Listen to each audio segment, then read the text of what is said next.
আরে আমি একাই পাখে মারলেই উড়বো না, তোমাদের এই জায়গা আসলে এরকমই ইচ্ছা হবে। এতটাই সুন্দর জায়গা এবং এত সুন্দর হাওয়া। ঠিক সমুদ্রের উল্টো দিকেই কিন্তু জায়গাটা আছে এবং এত সুন্দর জায়গায় গেলাম আর তোমাদের বলবো না, এটা তো হতে পারে না, তাই না? চলো শুরু করি। আজও কিন্তু দুজনে টুক করে ঘুরতে বেরিয়েছিলাম। মেরিনা সি বিচের সৌন্দর্য কিন্তু তোমাদের সকলের সাথে শেয়ার করেছি। অবশ্যই এটাও জানতে ইচ্ছা করছে তো কোথায় এসেছি, বলছি, দাঁড়াও।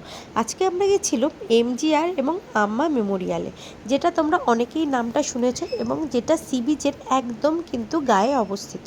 তোমরা গেলেই এটাকে ভিজিট করতে পারবে। এবং এই জায়গাটা না প্রাক্তন মুখ্যমন্ত্রী ডক্টর এমজিআর এবং যে জয়ললিতা একটা স্মৃতিসৌধ, যেটা ভীষণই সুন্দর করে ডেকোরেট করা এবং বাইরে থেকে ভেতর অবধি যত তুমি যাবে সৌন্দর্য কিন্তু তোমরা দেখতে পারবে।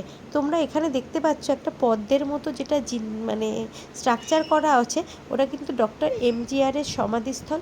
যেটাতে গিয়ে দেখলাম পুরো একটা কালো স্তম্ভ করা আছে যেখানে ফুল দেওয়া আছে এবং অনেক দর্শনার্থীরা আসছেন, এসে এখানে প্রণাম করছেন এবং একটা আলোর শিখা জ্বলছে যেটা নাকি সবসময় জ্বলে, যেটা দেখে বেশ ভালো লাগলো আমার। সেখানে সবাই ফটো তুলছে এবং সেকেন্ডে একটা ফিনিক্স আকৃতির একটা স্ট্রাকচার আছে, যেটাও কিন্তু দেখতে ভীষণই সুন্দর, যেটা আম্মা অর্থাৎ জয়ললিতাজির স্মৃতিসৌধ, যেখানে ওনার ফটো আছে এবং সেমভাবে কালো একটা স্তম্ভ করা এবং ফুল দিয়ে সাজানো এবং এখানেও একটা কিন্তু প্রদীপ অবশ্যই সারাক্ষণের জন্য জ্বলছে। নেক্সট আমরা চলে গেছিলাম, এখান থেকেই বেরোনো মানে বাড়িয়ে দিয়েছিল জিনিসটা, যেটাও দেখতে ভীষণ সুন্দর লাগছিল।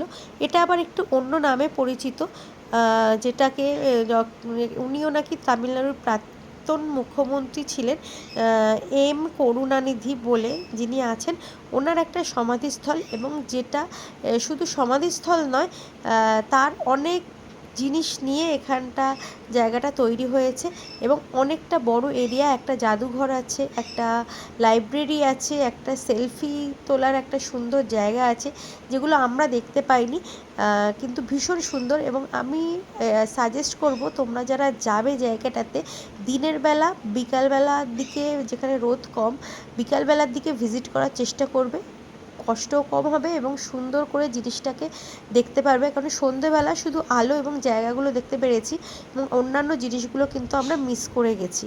এবং এখানেও সেমভাবে কিন্তু ওনার ফটো আছে, চারিদিকে মূর্তি দেওয়া আছে এবং পেছনে একটা বড় মানে গোলাকৃতির একটা স্ট্রাকচার করা, যেখানে ওনার ফটোটা, একটা সানগ্লাস পরা ফটো দেওয়া আছে, যেটা বীভৎস সুন্দর লাগছে। আমি এরকম হুট করে কোথাও দেখিনি, তোমরা যদি কোথাও দেখে থাকো অবশ্যই কমেন্টসে জানিও, কারণ এটা এই সুন্দর জিনিসটা আমার ভীষণ ভালো লেগেছে, মানে এরকমভাবে তৈরি করাটা। এবং এর পেছন দিকটাতেও না অনেকটা বড় জায়গা আছে, যেটাও ভীষণ সুন্দর। তো তোমরা যদি যাও জায়গাটাকে ভিজিট করো, অবশ্যই সকালবেলা যেও। আশা করি তোমাদের যেটুকুনি দেখাতে পেরেছি নিজেরা গিয়ে দেখাতেও চেষ্টা করেছি, তোমাদের আশা করব ভালো লাগবে। এবং ভালো লাগলে অবশ্যই কিন্তু ভিডিওটা লাইক কমেন্ট শেয়ার করতে কিন্তু একদম ভুলবে না।